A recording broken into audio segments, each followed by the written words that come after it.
1947-এর 20 June Paschimbanga বিধানসভায় আজকের দিনে তদানীন্তন পূর্ব পাকিস্তান, আজকের বাংলাদেশ, ওখানে থাকবো না আমরা আলাদা হব, এই প্রস্তাব এসেছিল।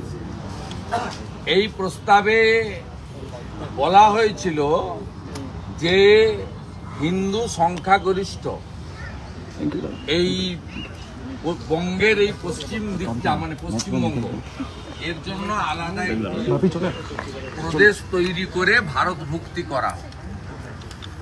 এই প্রস্তাবের পক্ষে, এই প্রস্তাবের মুভার ছিলেন ভারত কেশরী ডক্টর শ্যামাপ্রসাদ মুখার্জি, এবং এই প্রস্তাবের পক্ষে ভোট পড়েছিল 58টি।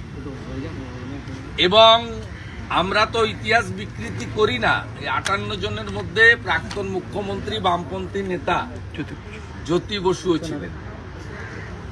আমরা ভারতীয় জনতা পার্টি আদর্শগতভাবে কমিউনিস্টদের বিরোধী, আমরা কখনোই বলি না যে জ্যোতিবাবু আমাদের ভারত মুক্তির পক্ষে ভোট দেননি।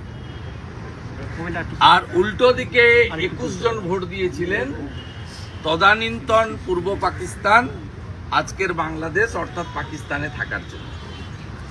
এই যে ইতিহাস প্রামাণ্য রেকর্ড আইনসভায় আছে, এটা তো কেউ টেম্পারও করতে পারবে না, চেঞ্জও করতে পারবে না। আজকে ভারতবর্ষের সমস্ত রাজভবনে পশ্চিমবঙ্গ দিবস পালন করছেন রাজ্যপালরা। আসামেও হচ্ছে, অন্য রাজ্যও হচ্ছে, ত্রিপুরায় হচ্ছে, জম্মু কাশ্মীরেও হচ্ছে। এবং ভারতবর্ষের রাষ্ট্রপতি মহোদয়া গত বছর, এবছর করেছেন কিনা আমি এখনো চেক করিনি, গত বছর তার সোশ্যাল হ্যান্ডেলে আজকের দিনটাকে পশ্চিমবঙ্গ দিবস বলে ঘোষণা করেছিলেন, ভারতবর্ষের সংবিধানের যিনি প্রধান। এর ফলে আজকের দিনটার ইতিহাস কখনো বদলে দেওয়া যায় না, ভবিষ্যতেও যাবে না। ডক্টর শ্যামাপ্রসাদ মুখার্জি না থাকলে আমরা আজকে ভারতবর্ষে থাকতে পারতাম না। পশ্চিমবঙ্গের আইনসভার 1947-এর 20 জুনের প্রামাণ্য রেকর্ড দলিল সেই কথা বলছে। অর্থাৎ কোনো ব্যক্তির ইচ্ছায় বা সংখ্যাগরিষ্ঠতার জোরে বা প্রশাসনিক ক্ষমতার জোরে তিনি তার মনের মতো করে অনেক কিছু করতে পারেন।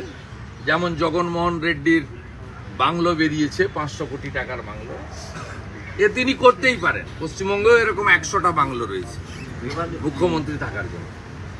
তা সেই ইতিহাস কখনো বদলানো যায় না। আমি যখন এই প্রস্তাবের বিরুদ্ধে, রাজ্য সরকার যে প্রস্তাব এনেছিলেন তার বিরুদ্ধে বলেছিলাম,